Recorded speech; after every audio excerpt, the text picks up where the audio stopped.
So, continuing on with Tantra education, it's really challenging for a couple to get to the other side of their issues if they don't have some communication skills. And most people don't, and so they tend to go round and round, and they're probably triggering each other repeatedly, and then it's just not very effective. So I'm going to give you some concepts that you'll be hearing around Tantra just to introduce some things to you.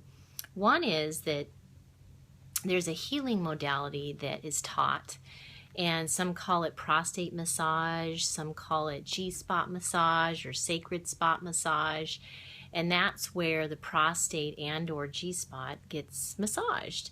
And this gets quite fascinating as well because of just how our bodies work and how intelligent they are and how everything was rigged to work. So what the body does is it puts, according to Tantra, it puts excess baggage on the G-spot, because then when it's massaged and you're doing the breathing, it really effectively gets rid of that excess baggage emotionally from the system. And they joke about how that sexual healing is equivalent to years of talk therapy.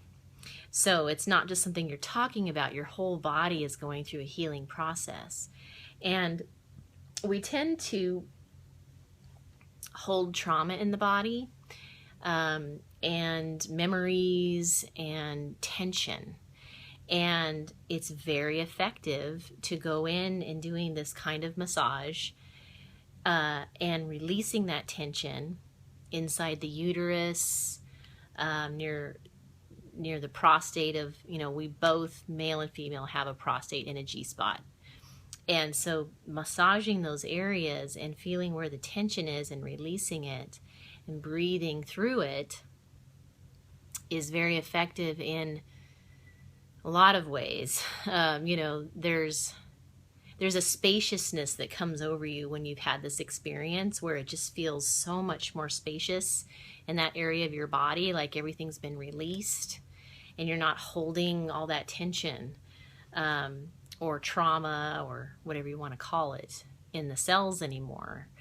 And I can honestly tell when a man has had this kind of prostate G-spot massage on a regular basis. You can definitely notice a marked difference between the men who've had it regularly and the typical American male who's probably a bit emotionally shut down or even unavailable.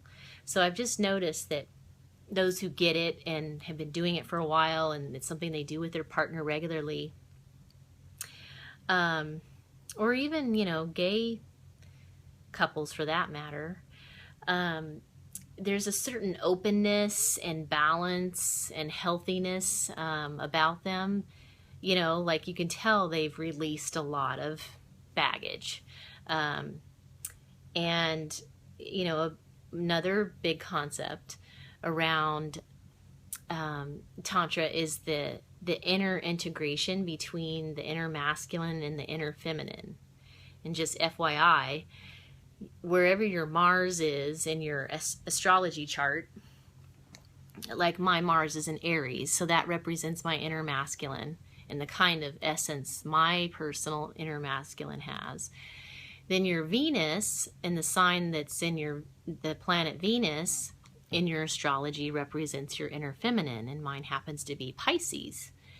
So there's an integration that happens because another imbalance that's happening in our American culture is that everything's pretty over masculinized, and there's a general suppression of feminine energy and power, and it has caused these generations to become overly masculine, even if you're a woman. And I've experienced it, just like all the women have, and that I know of, where we're almost kind of expected to be like a man to survive. So, we have to work even harder to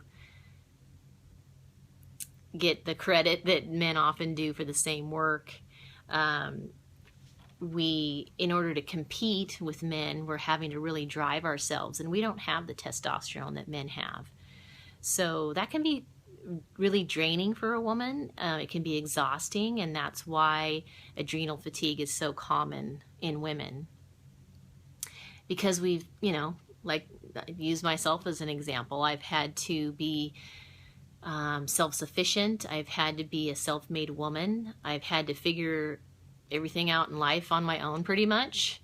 I come from humble beginnings, and I wasn't taught a whole lot, or didn't have a ton of resources available to me, or connections, or whatever you want to call it. And so I'm having to do everything myself, and women just don't have the testosterone that men have to drive us and to get things done and to accomplish and all that stuff that men are known for doing.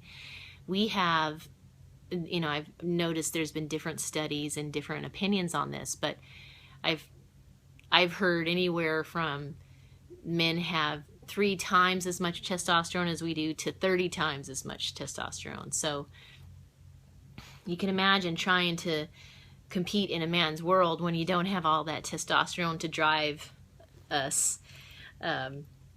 So anyway, there's an integration of your inner masculine and feminine. Most people are over masculinized, even the women in our culture.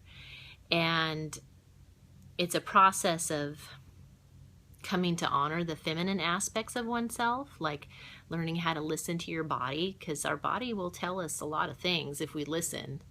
And it's very smart, and it's very intelligent. It knows what it's doing, and it often knows what's going on before you do, mentally.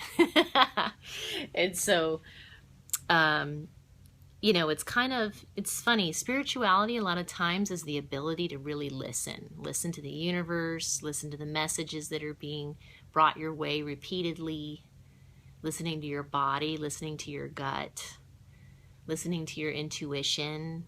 Those are all feminine characteristics. So we've almost had to relearn how to honor those things so that we're in touch with what's really going on, instead of just bowling over ourselves and just making ourselves produce and accomplish, when we might be unaware of other things going on that we need to address in our own health or our emotions. And so that completes the second video on several concepts of Tantra.